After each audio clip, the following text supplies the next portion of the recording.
ዛፍ የምንተክለው ለዛሬ ሳይሆን ለልጆቻችን ነው። የዛሬ 5 ዓመት ኢትዮጵያ በጣም ግሪን ትሆናለች። ዛሬ እንዳያችሁት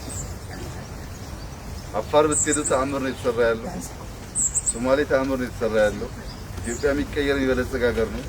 እናንተ ግን ለእናንተም ለልጆቻችሁም እንዲሆን ዛፍ ተከሉ። ባለፈው ኤርፎርስ መጥቼ ግቢ በረሃ ነው ይመስላል። ደብረ ዘይት ይመቻል። በጣም ብዙ ውሃ አለ እና ዛፍ መትከል አደራ አትርሱ።